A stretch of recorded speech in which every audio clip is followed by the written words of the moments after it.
थोड़ी सी बात आज हम करेंगे गियर की डिजाइन पर, है ना, डिजाइन प्रोसेस। तो गियर सिस्टम में there are 2 gears, one is pinion and one is gear. दो गियर होते हैं, एक पिनियन जो छोटा गियर होता है और एक बड़ा गियर होता है जिसको हम कहते हैं गियर, और एक कहते हैं पिनियन।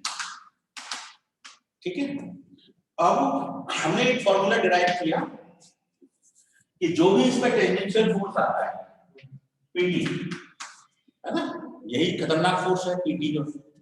तो इस पीटी के लिए हमारे पास फॉर्मूला है mb सिग्मा बी वाई, ये हमने डिराइव किया था लास्ट क्लास में।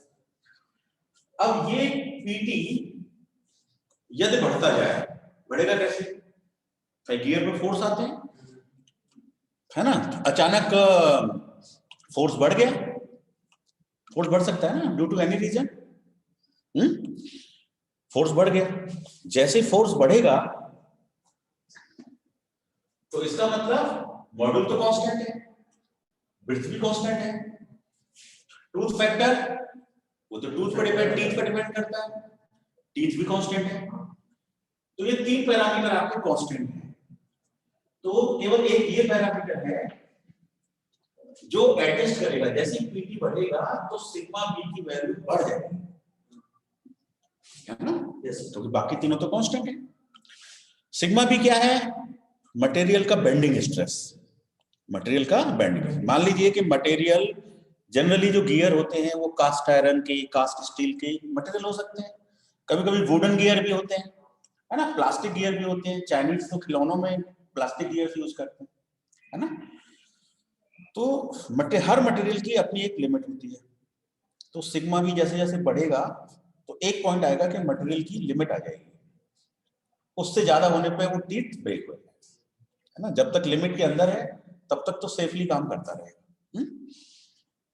तो जिस पॉइंट पर सिग्मा बी मटेरियल की लिमिट के बराबर होता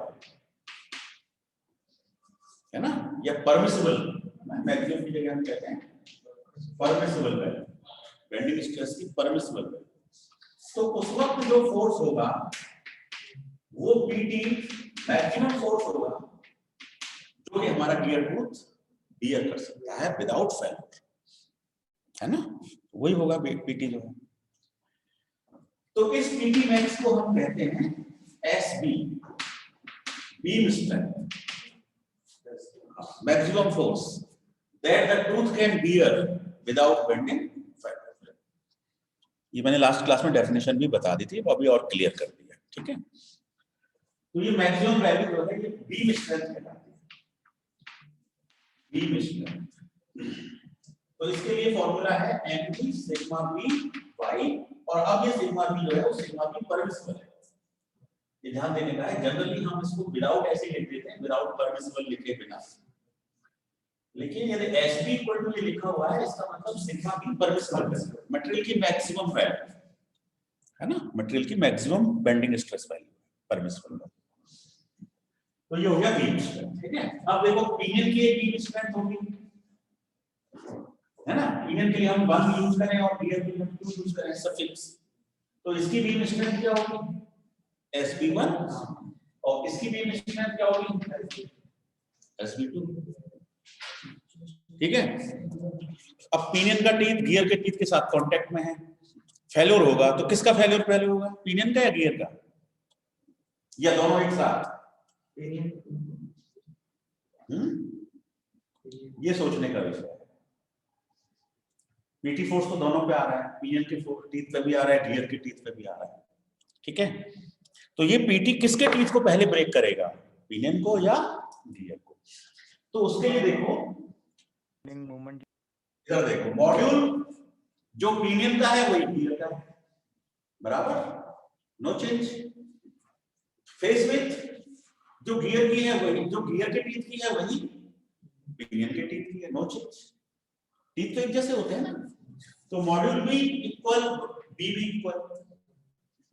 अब सिग्मा बी क्या है? बेंडिंग स्ट्रेस की परमिसिबल वैल्यू। अब पिनियन बना हुआ है कास्ट आयरन का, गियर भी बना हुआ है कास्ट आयरन का, दोनों का सेम मटेरियल मान लीजिए, तो दोनों के लिए सिग्मा बी भी बराबर है,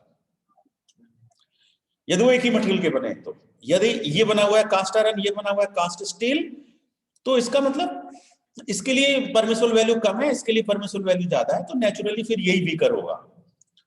ठीक है, लेकिन यदि दोनों सेम मटेरियल के बने तो फिर सिग्मा भी इक्वल हो गया। अब क्या बचा, वाई। वाई क्या है, टूथ फैक्टर। वाई तो टूथ फैक्टर है। अब टूथ फैक्टर जब आप टेबल में देखेंगे, जो लुइस ने टेबल बनाई है, तो उस टेबल में क्या रहता है, एक तो रहता है टूथ की संख्या, नंबर ऑफ टूथ। तो जैसे कि 18 टूथ है, तो टूथ फैक्टर की कुछ वैल्यू होगी 0.203 मान लेते हैं फॉर एग्जांपल। जैसे जैसे टीथ बढ़ेगा ये वैल्यू भी बढ़ती जाती है, ये स्लोली बढ़ती है, बहुत तेजी से नहीं बढ़ती। 18 20 22 होगा तो ये 0.203 0.205 0.310 ऐसे स्लोली बढ़ती है। तो उस टेबल से आपको पैटर्न नजर आएगा कि जैसे जैसे टीथ की संख्या बढ़ती है वैसे वैसे टूथ फैक्टर की वैल्यू बढ़ती है।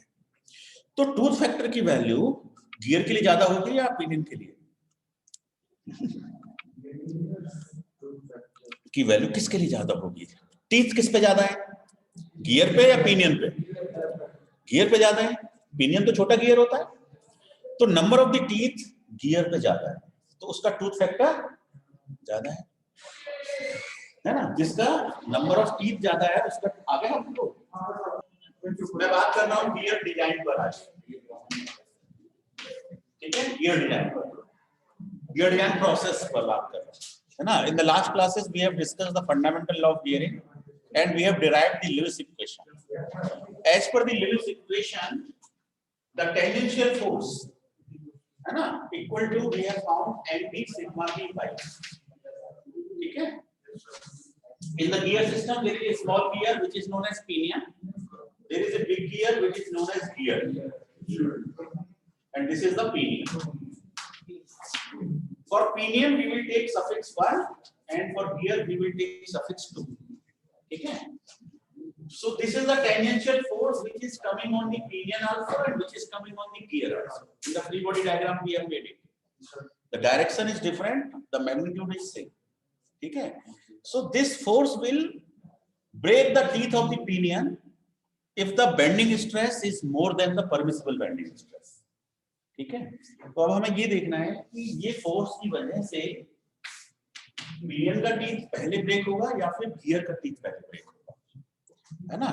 हु इज वीकर, है ना। तो इस फॉर्मूले से हमें ये पता लगता है कि module is constant for both the gears, either pinion or the gear, face width is also constant, ठीक है।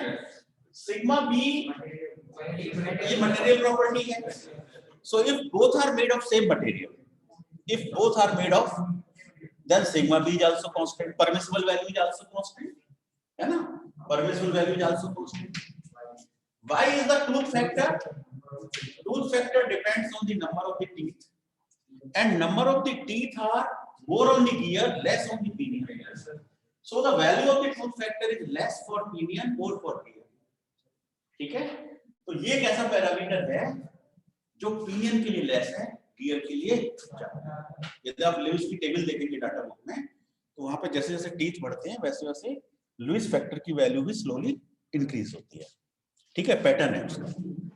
सो this Y is less for the pinion, तो पिनियन के लिए इस फोर्स की वैल्यू क्या होगी, कम आएगी, बीम स्ट्रेंथ की बात है। तो पिनियन का टीथ पहले ब्रेक हो जाएगा, पिनियन का टीथ क्या होगा, फोर्स, उसी फोर्स से पिनियन का टीथ पहले ब्रेक। तो एक ये कंसेप्ट लेते हैं डिजाइन में, if both are made of same material then pinion is always weaker, ठीक है। और हम डिजाइन किसको करें, वीकर को या स्ट्रॉन्गर को? हम डिजाइन करेंगे वीकर को, क्योंकि स्ट्रॉन्गर तो फिर सेफ है ही है ना, वीकर को डिजाइन करना। तो if both are made of same material then pinion is weaker. मान लीजिए दोनों अलग मटेरियल के हों, ठीक है, तो मैं बात करता हूं बीम स्ट्रेंथ की। इस ईटी की जो मैक्सिमम वैल्यू होती है उसे हम बीम स्ट्रेंथ कहते हैं। तो beam strength is given by sigma B, और अब ये सिग्मा बी जो है वो सिग्मा बी परमिसिबल होता है, बीम स्ट्रेंथ, है ना। बीम स्ट्रेंथ को हमने डिफाइन किया था, it is the maximum value of the tangential force that the tooth can withstand without bending falling, ठीक है। तो पिनियन के लिए एसबी की वैल्यू को मैं कहूंगा एसबी1, और गियर के लिए एसबी की वैल्यू को मैं कहूंगा एसबी2। तो अब मुझे बताइए SB1 और SB2 में किसकी वैल्यू ज्यादा है? SB2 की वैल्यू मतलब हमारा जो गियर है वो ज्यादा, उसकी बीम स्ट्रेंथ ज्यादा है, मतलब वो ज्यादा फोर्स को बियर कर सकता है, पिनियन कम फोर्स को बियर करेगा, इसलिए वो पहले फेल होता है। If both are made of same material, then pinion is always weaker. अब मान लीजिए दोनों डिफरेंट मटेरियल के हैं, तो डिफरेंट मटेरियल होने पर क्या होगा, module and face width are constant, sigma b is different for the pinion, different for the gear, y is again different for the pinion, different for the gear. So this product is important. So in design process we have to find both the products, the product of sigma b and fuse factor for the pinion and sigma b and fuse factor for the gear, and for which the product is less, that will be the weaker. जिसके लिए product कम होगा वो weaker होगा, ठीक है। तो design step में सबसे पहला स्टेप होता है to find the weaker. If both are made of same material, pinion is always weaker. If both are made of different material, then product will decide which is weaker. उस case में कभी-कभी gear weaker आता है। मान लीजिए gear cast iron का बना हुआ है, भले ही टीथ ज्यादा है, टूथ फैक्टर ज्यादा है, लेकिन अल्टीमेट प्रोडक्ट की वैल्यू गियर के लिए कम है, पिनियन के लिए ज्यादा है। तो in that case gear is weaker, pinion is stronger. तो in that case we have to design the gear. हमें वीकर को डिजाइन करना है, ठीक है। अब इसके बाद देखो, हाँ तो जैसे कि नंबर ऑफ टीथ डिजाइन करते हैं बीटा पर ऐसे तो उसमें हमें टीथ बढ़ाना है, लेकिन टीथ अगर बढ़ाएंगे तो ये फैक्टर है, उसमें कौन सा डिसाइडिंग फैक्टर होगा कितने। हाँ वो देखो, एक आपके पास पिनियन है, एक आपके पास गियर, ठीक है। अब पिनियन मान लीजिए प्रेशर एंगल की वैल्यू 14.5 है, सपोज प्रेशर एंगल की वैल्यू क्या है 14.5 है। तो ये ऑब्जर्व किया गया है कि यदि पिनियन पर टीथ लेस देन 33 है, पिनियन पे टीथ जो है वो 33 से यदि कम है, तो दोनों के टीथ में आपस में इंटरफेरेंस होती है, ठीक है। 33 is the minimum requirement of the teeth on the pinion to avoid the interference, ठीक है। 33 कब, ये रिक्वायरमेंट कब है, जब हमारा प्रेशर एंगल 14.5 डिग्री, यदि यही प्रेशर एंगल 20 डिग्री हो, so minimum requirement for avoiding the interference is only 18 teeth, teeth reduce हो पिनियन के लिए।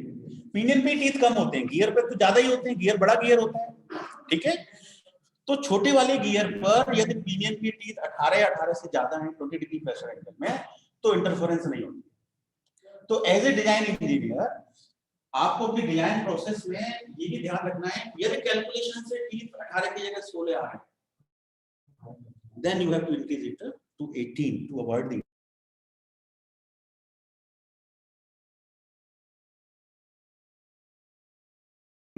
अदरवाइज वो प्रॉब्लम, ठीक है। Now it is clear. ये तो गियर की बीम स्ट्रेंथ है, मतलब कितना फोर्स मैक्सिमम वो बियर कर सकता है, लेकिन गियर पे आने वाला एक्चुअल फोर्स क्या है, गियर पे आने वाला एक्चुअल फोर्स, ठीक है। तो एक्चुअल फोर्स को हम कैसे निकालेंगे, एक हमें क्वेश्चन में पावर दी होती है जनरली, और हमें आरपीएम दी होती है, ठीक है। जनरली क्वेश्चन में पावर और आरपीएम दी होती है। जो भी डिजाइन कराता है वो ये दो पैरामीटर्स डिसाइड करता है कि मुझे इतनी पावर ट्रांसफर करनी है, इतनी रोटेशन से उसे रोटेट करना है, ठीक है। On the basis of these two parameters kilowatt and RPM, we calculate the torque on the gear, है ना। Torque on which gear which is weaker, ठीक है। टॉर्क उसका निकालेंगे जो वीकर है। तो अब हमने वीकर का टॉर्क निकाल लिया with the help of these two parameters, ठीक है। और इसके लिए सिंपल सा फार्मूला है 60 10 to the power 6 into kilowatt divided by 2 by n, ये सिंपल सा फार्मूला है, ठीक है। नाउ टॉर्क इज अवेलेबल, जैसे ही टॉर्क मिला वैसे ही आप टेंजेंशियल फोर्स निकाल सकते हैं 2 times mt divided by t। Torque क्या होता है, फोर्स इनटू डिस्टेंस, है ना। तो फोर्स है pt, फोर्स क्या है pt, और डिस्टेंस क्या है d/2, तो pt into d/2 equal to mt, है ना। उसी से ये फार्मूला बन जाता है pt multiplied by d/2 equal to mt, तो pt equal to twice mt/d, तो हमको pt मिल जाता है, ठीक है। अब इस पीटी में हम कुछ फैक्टर ऑफ सेफ्टी पहले से लेके चलेंगे डिजाइन में, ठीक है ना, कुछ फैक्टर ऑफ सेफ्टी लेके चलेंगे। तो पी इफेक्टिव जो फोर्स होगा वो हो जाएगा पीटी इंटू, है ना। तो गियर पे आने वाला एक्चुअल फोर्स क्या है, पीटी, उसको तो हम ऐसे निकालेंगे, this is the actual force, and if this actual force is less than the beam strength then our gear is safe. If this actual force is more than the beam strength, it means our gear is unsafe. ठीक है, तो for the safe design, for the safe design, एक condition बनती है कि beam strength should be more than equal to, या तो बराबर हो या ज्यादा, equal to P effective. P effective मतलब gear पे जो भी effective force आ रहा है, whatever is the effective force coming on the gear. तो गियर पे कौन सा फोर्स आ रहा है, कुल मिला के पीटी आ रहा है, ठीक है। तो पीटी, ठीक है। अब एक पैरामीटर होता है सर्विस फैक्टर, सर्विस फैक्टर, ठीक है। सर्विस फैक्टर का मतलब होता है कि मान लीजिए किसी इंडस्ट्री में गियर वाली जो मशीन है, एक मशीन जिसमें गियर्स लगे हुए हैं, वो 8 आवर्स इन सर्विस है, मतलब वहां एक शिफ्ट चलती है, ठीक है। कोई दूसरी इंडस्ट्री है जिसमें 2 शिफ्ट चलती है, कहीं पर 24 आवर्स वर्किंग चलती है, मशीन लगातार चल रही है 24 आवर्स। तो सर्विस फैक्टर सबका क्या हो गया, अलग अलग, ठीक है। तो सर्विस फैक्टर के अलग होने से भी गियर के टूथ के ब्रेक होने की पॉसिबिलिटीज बदल जाती है, ठीक है, बदल जाती है। तो हम क्या करते हैं, इस पीटी में एक सर्विस फैक्टर से मल्टीप्लाई, है ना। क्वेश्चन में इंफॉर्मेशन दी होती है सर्विस फैक्टर के बारे में, उसको हम डाटा टेबल से देख के सीएस निकाल देंगे। तो CS is the service factor. इसके अलावा कभी कभी मशीन चल रही है, वेलोसिटी 5 मीटर्स पर सेकंड, ठीक है, अचानक 5 मीटर से वेलोसिटी 10 मीटर पर सेकंड हो गई, due to any reason, electric motor से कनेक्टेड है, इलेक्ट्रिक मोटर की स्पीड बदल गई, ठीक है, फ्लक्चुएशन इन द वेलोसिटीज। तो उसकी वजह से भी गियर के टूथ के पे आने वाले लोड की वैल्यू बदल जाती है, पी इफेक्टिव लोड की वैल्यू चेंज हो जाती है। तो हम क्या करते हैं, इसको एक वेलोसिटी फैक्टर से डिवाइड कर देते हैं, जिससे हमारा आने वाला फोर्स बढ़ जाता है। वेलोसिटी फैक्टर से, वेलोसिटी फैक्टर हमेशा लेस देन 1 होता है, तो लेस देन 1 होने से ये वैल्यू क्या होगी, इंक्रीज होगी। तो हम कई सारी चीजों को लेते हैं, एक तो सर्विस फैक्टर को भी इंक्लूड करते हैं, दूसरा वेलोसिटी फैक्टर को इंक्लूड करते हैं। तो इन तीनों को मिलाकर के उसको हम कहते हैं पी इफेक्टिव, गियर पे आने वाला एक्चुअल फोर्स, ठीक है। पीटी क्या है, tangential force, CS service factor, CV velocity factor, इन तीनों को एक फॉर्मूला बना दिया पी इफेक्टिव, और ये value should be less than SP, this value should be less than SP. अब मान लीजिए इसको मैं इक्वल टू साइन में कन्वर्ट करूं, तो फिर एक फैक्टर ऑफ सेफ्टी लगाना चाहिए, तो FS into PT into CS divided by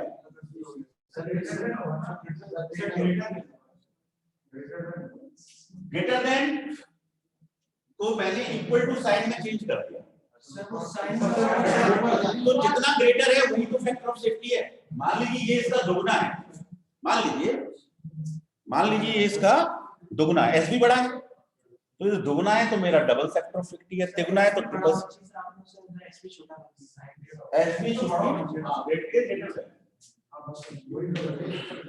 SB should be greater than, और यदि एसबी की वैल्यू डबल ट्रिपल फोर्थ है तो उस हिसाब से फैक्टर ऑफ सेफ्टी चेंज हो रहा है। तो इक्वल में कन्वर्ट करने के लिए दे दीजिए टर्म फैक्टर ऑफ सेफ्टी, ठीक है।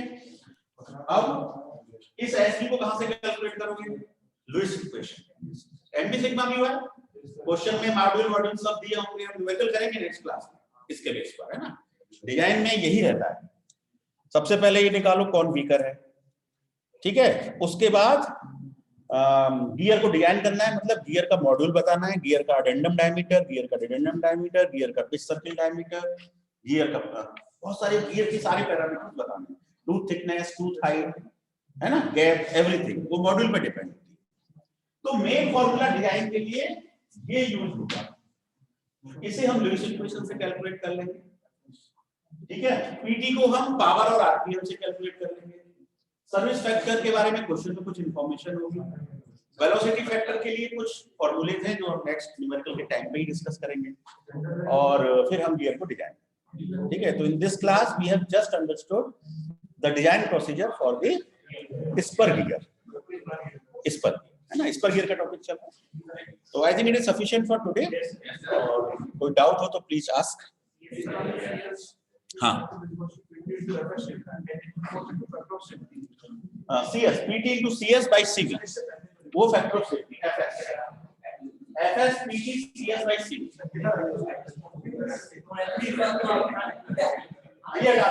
अभी इसको भूल जाओ। हाँ, बस PT है, PT में CS by CV into FS। Yes, online students, any query? आप भी ऑनलाइन है? अरे ये सर्विस फैक्टर वाला सब स्टेप बता जो लास्ट में इक्वालिटी वाला। अच्छा, सही चीज है सर, ये सही चीज। पीटी तो हमने कैलकुलेट कर लिया, प्राइस एक बार और बताओ। ठीक है। Service factor means our gear is in service for 24 hours, 16 hours, 8 hours. So accordingly CS will change. So value of the PT will change. Ultimate effective load will change. So PT to CS by CV is considering the velocity factor. ठीक है, for equal sign we are using the factor of safety. जब हम design का numerical करेंगे then these things will be more clear. ठीक है, चलिए। Okay, Thank you very much. Thank you sir, thank you. Thanks. Thank you sir. I am ending the meeting.